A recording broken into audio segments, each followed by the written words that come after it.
मेरे प्रिय दोस्तों, नमस्कार। आज फिर से ITI ज्ञान ट्यूब में आपको स्वागत है। इस वीडियो के माध्यम से हम लोगों ने 31 नंबर क्वेश्चन से आपको नेक्स्ट क्वेश्चन को हम लोग देखेंगे। ठीक है, जिसमें इस क्वेश्चन में क्या करा है उस क्वेश्चन को आप ध्यान देंगे। जो क्या करा है, देखिए, लैपिंग टूल में एक्स के रूप में चिन्हित भाग का नाम क्या है। ठीक है, तो लैपिंग टूल, यह एक लैपिंग टूल है। जो यह लैपिंग टूल को आप अच्छी तरह यह चित्र देख लीजिए। यह लैपिंग टूल है और इस लैपिंग टूल का क्या नाम है। पहले तो इस लैपिंग टूल का क्या नाम है, तो इंटरनल लैपिंग टूल इसको बोलते हैं। ठीक है, इंटरनल लैपिंग टूल इसको बोलते हैं। और उसको बाद आपको एक से चिन्हित भाग का नाम क्या है, तो इसको स्लिट बोलते हैं। ठीक है, इसको क्या बोलते हैं, स्लिट बोलते हैं।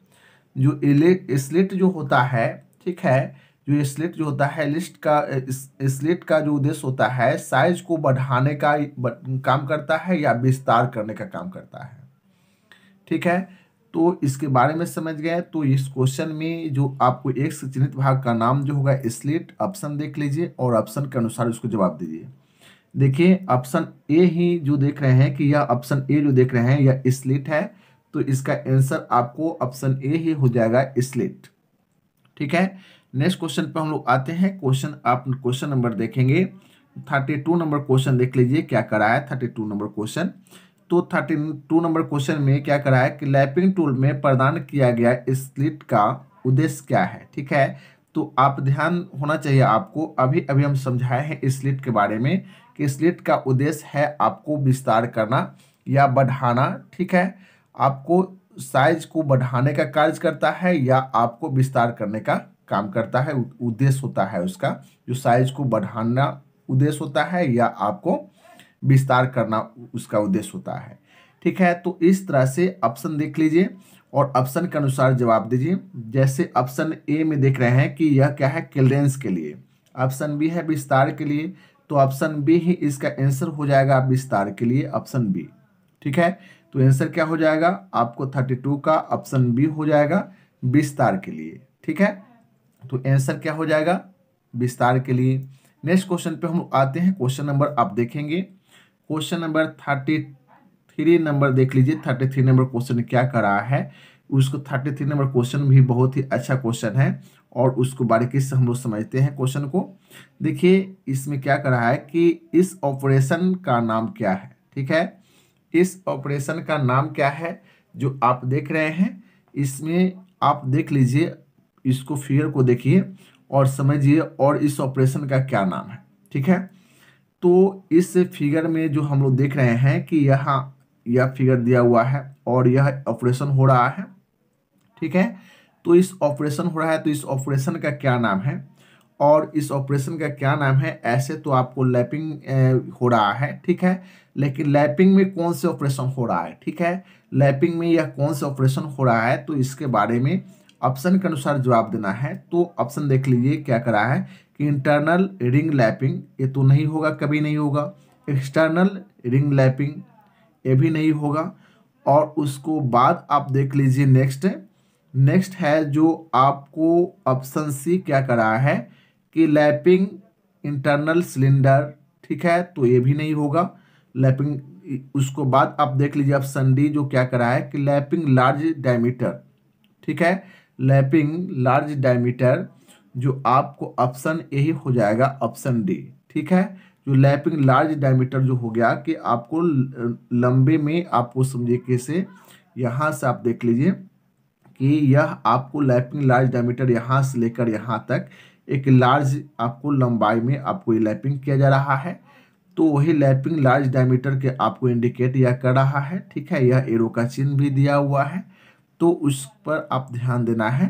ठीक है, जो इस तरह से ध्यान दीजिए कि यहाँ आपको एक लैपिंग लार्ज डायमीटर है कि यह कर रहा है, यह लैपिंग टूल है और इसको बाद आपको लैप हो रहा है, एक्सटर्नल भाग कहीं लैप हो रहा है, जो ये एरो का चिन्ह आपको दिया हुआ है। ठीक है, तो उसको बाद आपको ऑप्शन जो हो जाएगा, ऑप्शन डी ही होगा इसका आंसर, लैपिंग लार्ज डायमीटर। ठीक है, ऑप्शन डी नंबर इसका आंसर होगा। नेक्स्ट क्वेश्चन पे हम लोग आते हैं। क्वेश्चन नंबर आपको 34 नंबर क्वेश्चन देखिए। 34 नंबर क्वेश्चन क्या कहता है। ठीक है, तो उसमें आप देखेंगे कि 34 नंबर क्वेश्चन में आप देख लीजिए कि यह कास्ट आयरन और लौह और लौह मटेरियल की होनिंग करने के लिए किस प्रकार के अपघर्षक का उपयोग किया जाता है। ठीक है, तो कास्ट आयरन और लौह मटेरियल की होनिंग के लिए, तो होनिंग के बारे में आपको पता होना चाहिए। ठीक है, और उसको बाद है होनिंग स्टिक से इसको होनिंग प्रक्रिया की जाती है। तो उसमें आप देख लीजिए जो इसमें कौन से आपको होनिंग स्टिक के लिए होनिंग करने के लिए किस प्रकार का अपघर्षक जो एब्रेसिव जो होता है वह आपको प्रयोग होता है। तो चलिए ऑप्शन देख लेते हैं, ऑप्शन के अनुसार जवाब देते हैं।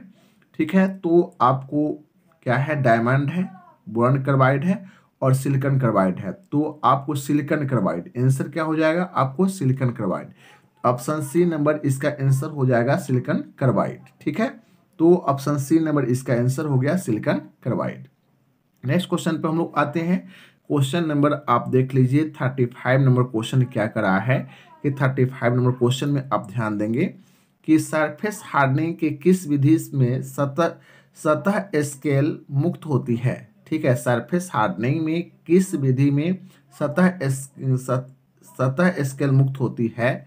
देखिए आपको बहुत ही अच्छा ये भी प्रश्न है, और उसको बाद आपको ऐसे इस हीट एंड ट्रीटमेंट में जो चैप्टर जो था आपको nitriding, case hardening, flame hardening, इसके बारे में पिछले वीडियो में भी हम चर्चा किए थे। ठीक है, इसमें आपको जो ऑप्शन के अनुसार जवाब देना है कि सरफेस हार्डनिंग के किस विधि में सतह स्केल मुक्त होती है। तो इंडक्शन हार्डनिंग में ये सतह स्केल मुक्त होती है, जो ऑप्शन आपको डी इसका आंसर होगा। ठीक है, नेक्स्ट क्वेश्चन पे हम लोग आते हैं। क्वेश्चन नंबर आप देखेंगे, क्वेश्चन नंबर आप देख लीजिए, आपको 36 नंबर क्वेश्चन क्या कहता है।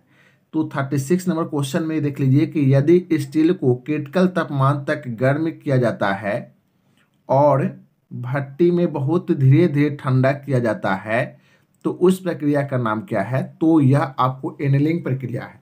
ठीक है, एनेलिंग प्रक्रिया है जो आपको भट्टी में ही वह क्रिटिकल तापमान तक गर्म किया जाता है और उसको बाद भट्टी में ही उसको राख या चूना में दबाकर और उस मेटल को उसी भट्टी में धीरे धीरे ठंडा होने दिया जाता है।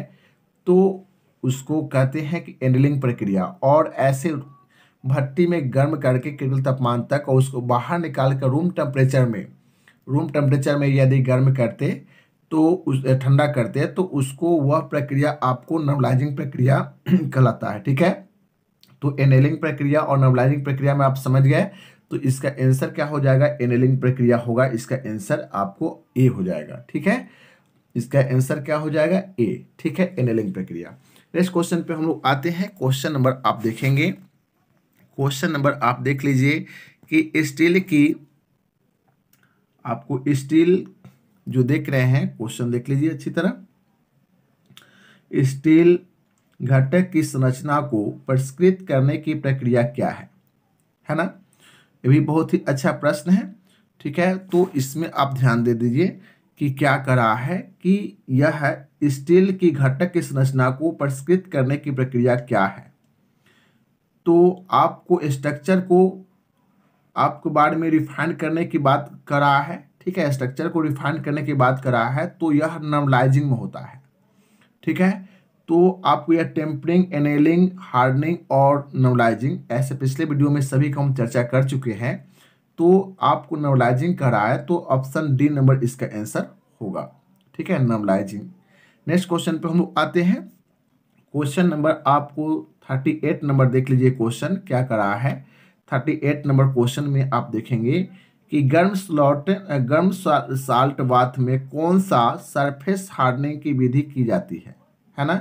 तो इसमें आप ध्यान देंगे कि इसमें आपको ऑप्शन देख लेना, ट्राइडिंग, गैस कार्बराइजिंग, पैक कार्बराइजिंग और उसको लिक्विड कार्बराइजिंग। देखिए तो आपको गर्म साल्ट बाथ करा है, तो जब तक लिक्विड नहीं रहेगा तो साल्ट बाथ होगा नहीं।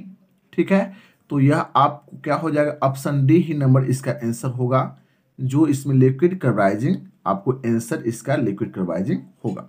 ठीक है, नेक्स्ट क्वेश्चन पे हम लोग आते हैं। क्वेश्चन नंबर आप देखेंगे, क्वेश्चन नंबर आपको 39 नंबर क्वेश्चन देख लीजिए क्या कर रहा है कि एक्स से चिन्हित भाग का नाम क्या है। ठीक है, एक्स से चिन्हित भाग का नाम क्या है। तो उसमें आप देखेंगे कि यहाँ देख लीजिए कि स्प्लाइन आपको शाफ्ट दिया हुआ है और एक से चिन्हित भाग का नाम की पूछ रहा है। ठीक है, एक से चिन्हित भाग का नाम पूछ रहा है। देख लीजिए आपको प्रश्न में जो एक से चिन्हित भाग का नाम पूछ रहा है।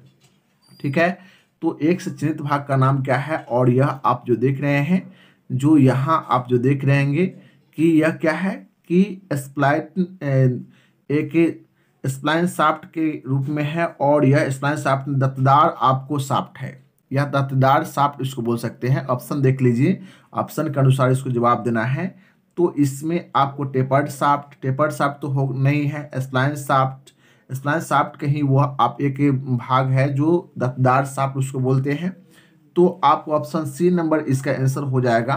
ठीक है, दांतेदार शाफ्ट। ठीक है, इसका आंसर क्या हो जाएगा, ऑप्शन सी नंबर इसका आंसर हो जाएगा आपको दांतेदार शाफ्ट। ठीक है, नेक्स्ट क्वेश्चन पे हम लोग आते हैं। क्वेश्चन नंबर आप देखेंगे, क्वेश्चन आपको 40 देख लीजिए, 40 आपको इसमें क्वेश्चन 40 नंबर देख लीजिए क्या करा है। तो किसकी देखिए किस की का आयताकार क्रॉस सेक्शन, देखिए आयताकार क्रॉस सेक्शन होता है जो शाफ्ट और हब दोनों पर कटे की वे में फिट होता है। देखिए शाफ्ट और हब में की वे बना होता है ना। और किस की में आपको यह की के बारे में चर्चा है, तो आपको संघ की के बारे में पहले ही पिछले वीडियो में हम इसको चर्चा अच्छी तरह कर चुके हैं। ठीक है, तो इसका आंसर जो हो जाएगा ऑप्शन ए ही दिया हुआ है आपको, संघ की।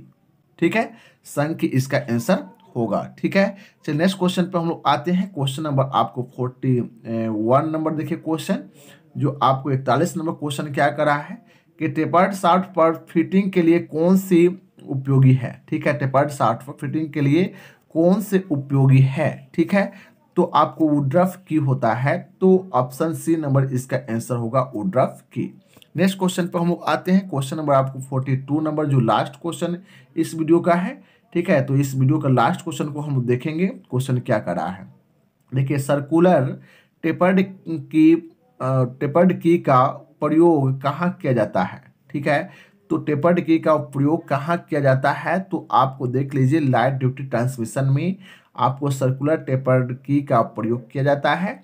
ठीक है, और इस तरह से आपको ऑप्शन क्या हो जाएगा, इसका ऑप्शन ए नंबर इसका आंसर हो जाएगा। चलिए इस वीडियो को आप लाइक करें, शेयर करें, सब्सक्राइब कर ले और बेल आइकन को दबा लें, ताकि नए वीडियो को नोटिफिकेशन आप तक पहुंच पाए और आप इसका लाभ उठाएं।